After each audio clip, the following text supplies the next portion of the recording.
I couldn't believe my luck when my friends and I decided to embark on our most daring paranormal adventure yet, a viral ghost hunt streamed live on TikTok. It was the perfect way to gain followers and make our mark in the world of the supernatural. Little did we know that our quest for internet fame would lead us down a path of terror beyond imagination. It all began on a dark and stormy night, an ominous backdrop for our journey into the unknown. My friends, Ivory, Jenna, and Summer joined me at the entrance of the long-abandoned asylum. It loomed before us, a decaying relic of forgotten memories and unspeakable horrors. The rain fell in heavy sheets as we set up our cameras, determined to share every spine-chilling moment with our growing audience. We talked about this for weeks, excited to face whatever was lurking in the shadows. I held the phone in my trembling hand as we stepped into the asylum's shadowy corridors. The atmosphere was thick with dread, and every creak and groan of the building seemed to whisper ancient secrets. We pressed on, our hearts pounding with a mixture of excitement and fear. As we explored deeper into the asylum, strange things began to happen. Doors slammed shut behind us with an unseen force, and eerie voices whispered in the darkness. Our viewers typed frantically in the chat, urging us to continue, hungry for the next scare. We obliged, venturing further into the asylum's depths. Suddenly, our excitement for the activities started to deplete, growing more worried by the shady coincidences. In one particularly unsettling room, we found a circle of candles and an old, tattered book. The pages were filled with cryptic symbols and handwritten notes. It was clear that someone had attempted to summon a spirit here long ago. Intrigued, we decided to perform our own impromptu seance for the live stream. "Alright, you guys watching this?" Ivory spoke to our audience. We lit the candles and held hands, our breaths hitching in anticipation. As we chanted the words from the book, an eerie chill descended upon us. Suddenly, the candles flickered wildly, and the room seemed to come alive with energy. I could feel a presence, a malevolent force, entering the room. "Tell me I'm not the only one who heard that," I said. "No, I heard it too," Jenna whispered. Terrified, we tried to break the circle, but our hands were stuck together as if glued. Panic surged through us as a spectral figure materialized in front of our eyes. It was a gaunt, ethereal being with hollow eyes that seemed to pierce through our souls. It let out a guttural scream that sent shivers down our spines. The viewers were in a frenzy, bombarding us with frantic comments. We had unleashed something beyond our control, and it was hungry for revenge. The spirit, an ancient entity trapped in the asylum for centuries, blamed us for disturbing its slumber. "Oh my God!" Summer screamed. "Right there! On the walls, it's..." Desperation and fear gripped us as the malevolent spirit began to manifest its powers. Objects flew across the room, and the walls seemed to close in on us. We begged for forgiveness, but the spirit was relentless in its pursuit. It wanted us to suffer as it had suffered for centuries. I could taste blood in my mouth as the walls continued to close into us, oxygen being sucked out from our lungs. With no other option, we searched the tattered book for a way to banish the vengeful spirit. The ritual was complex and dangerous, but it was our only hope.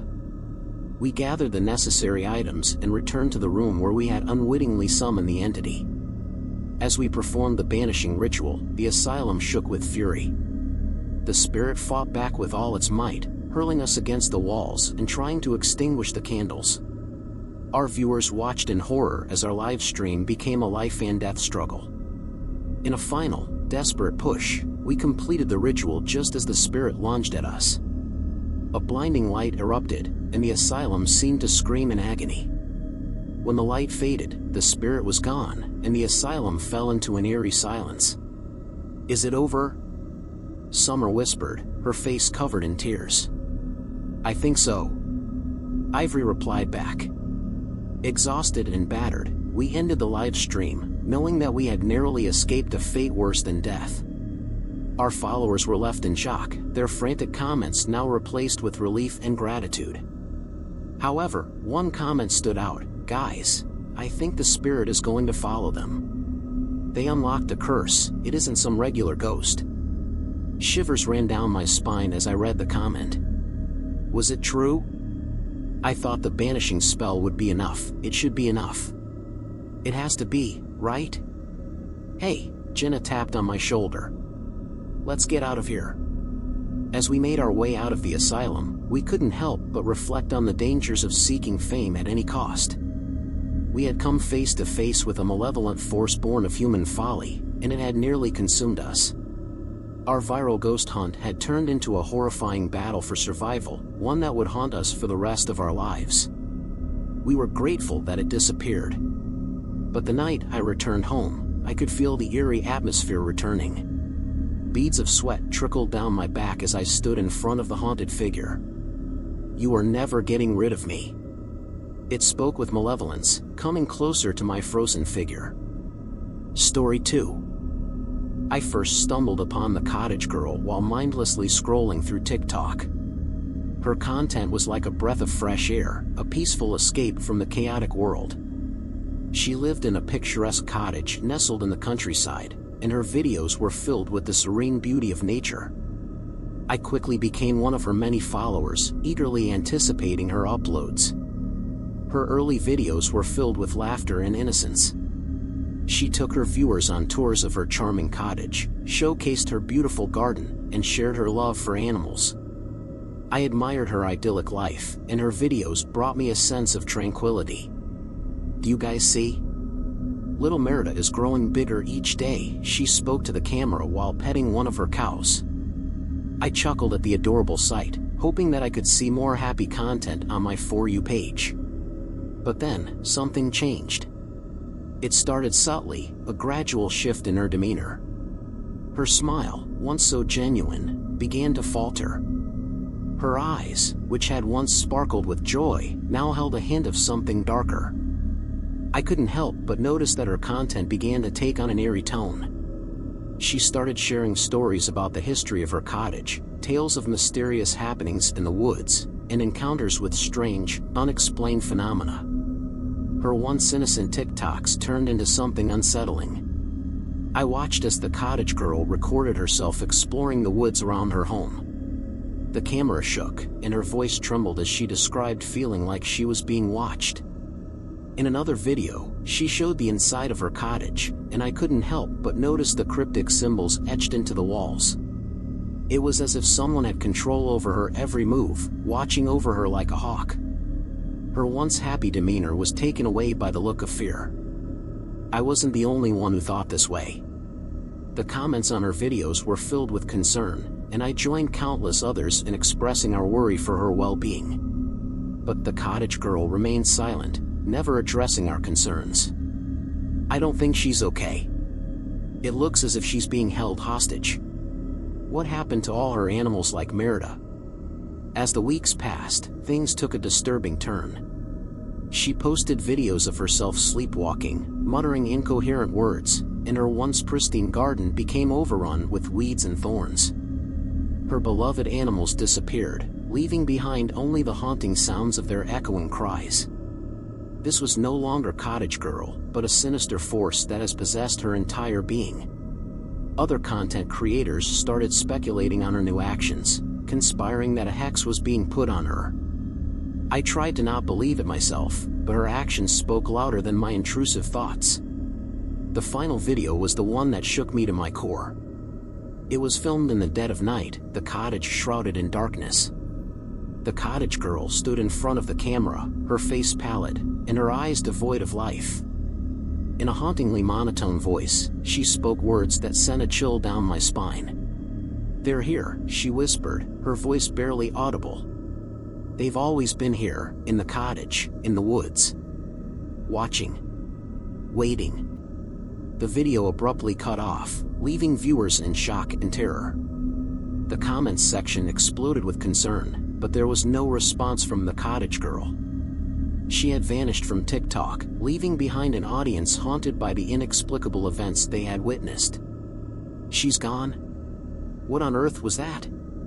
Maybe they were right about her being possessed. I hope she gets help. I couldn't get the image of her vacant eyes and chilling words out of my mind. I felt a sense of helplessness, knowing that something had gone horribly wrong in that idyllic cottage in the countryside. And with the cottage girl gone, we were left with unanswered questions and a lingering sense of unease. The mystery of the cottage girl remains unsolved, a haunting enigma that continues to haunt my dreams.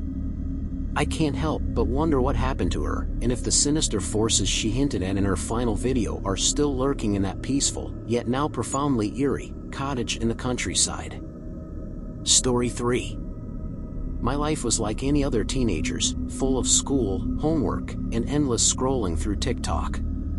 Until one day, my TikTok world took a dark and twisted turn that I could never have anticipated. It all began innocently enough when I noticed a new follower named Little Girls. I didn't think much of it at first. After all, followers on TikTok came and went, and I assumed it was just another random account. "Hi," the user texted. "I love your content. Do you think we can meet up sometime?" As sweet as the message sounded, I didn't think about meeting them. Stranger danger after all. But then came the messages. At first, they were unsettling, filled with inappropriate comments and lewd suggestions. I tried to ignore them, hoping the troll behind the account would lose interest and move on. But the messages only grew more disturbing. Little girls began to describe in chilling detail the horrifying things they wanted to do to me. The words they used were sickening, and each message was more unsettling than the last. I felt a cold shiver run down my spine as I realized that I was being stalked by a cyber predator. Petrified and desperate for help, I confided in my best friend, Chris, who happened to be a cyber genius.